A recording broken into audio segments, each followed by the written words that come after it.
A friend of mine who was a member here invited me, and I said, "Oh yes, Evergreen."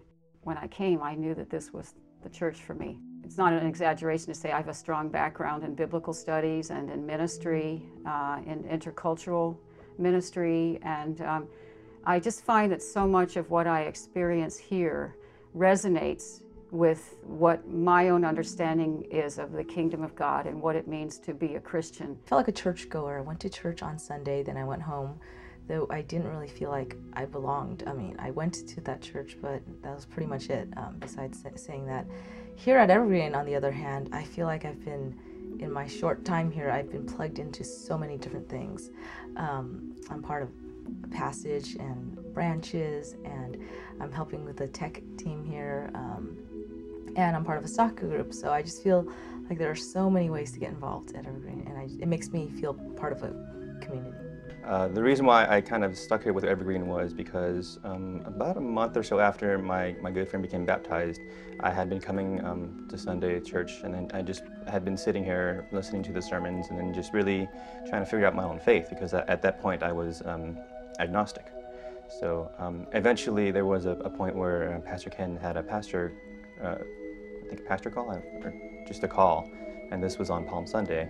And it just, to me, it felt like it was a call from God just to come forward and accept Christ. And I eventually did accept Christ on, I think it was April 1st.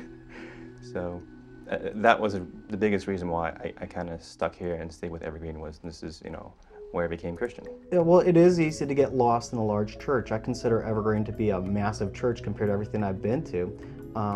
When I come together in my Tzedakah groups, which is my core family, we have a chance to share each and everyone's struggle, to relate to each other, and to just share in bonds as brothers and sisters. Without the small groups, without the Tzedakah groups, I really feel it would be very easy to get lost in this maze of people. There are so many talented individuals here that have many gifts they're willing to share to lift each other up. My brother was hurt, and he hurt his knee, and another member here, a doctor here, actually gave him the surgery that pretty much helped him heal his knee. And he didn't even know my brother at the time, and it was just, I feel like that's the kind of love and compassion that Evergreen attendees show one another. Evergreen has been a place for me to heal, to understand, and to grow from my previous experience. I don't have any shame in being divorced anymore. It was a learning experience. Evergreen helped me overcome that. My son now goes to church regularly where he lives in North Carolina. Evergreen, when I brought him here, he learned to accept Christ as well. So Evergreen extends far beyond Los Angeles. It extends as far as to the East Coast in Carolina, and as far as the Congo, and as well as Japan. Evergreen has fingers everywhere. We were even able to, Michael's aunt is a non-believer and non-churchgoer and just very resistant actually, and we mentioned that she was having health problems, and so our Tzedakah group rallied around and just started, cooking meals and coming to her to relieve some of the stress. She was so shocked. She was amazed. Yeah. So they just took turns and went over, provide meals for the whole day, and they did this for several days. Mm-hmm. And so they were really, my aunt and her family was just really touched. A community church. I think that's so beautiful. I sit there and I count the different ethnic groups in the choir. And I think, wow, it's beautiful.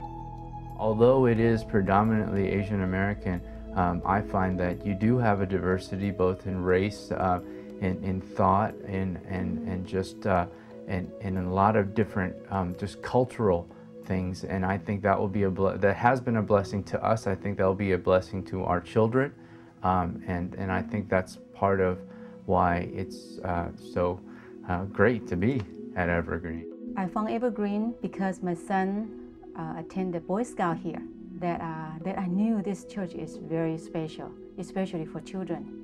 Yeah, so I just come to check out Evergreen, and I found out this is very, very great place for the youth and for children. Yeah, it feels good, great to know the church is growing. First of all, there are more people becoming Christian.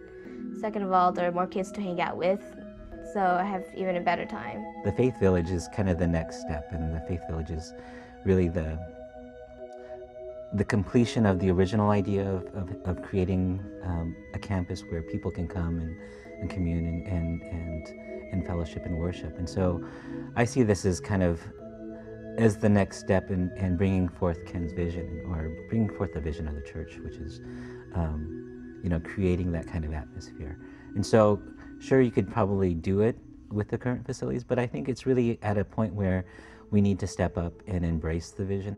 That would be really cool, that we get our own little space and that no other buildings are with it, like connected to it, so that just the kids get to do it. Because last time we did our kids ministry, they had to shut all the doors because we were being so loud. One of our responsibilities as a church in Rosemead is to reach out to the community, and we want our children to value that too. All those opportunities for them to form relationships with other children outside of their own community is something that we really value. It's not just the idea of a concept of a faith village that we have here, but it's the actions that I see that are so important, where we're actually putting our resources into creating the faith village. A lot of churches will talk about, well, we are this or we are that, but they don't really put their resources and their energies and their efforts into that. Not only will there be a physical change to the church campus, but I'm hoping that people will experience a spiritual change as well. I believe the faith village already begun.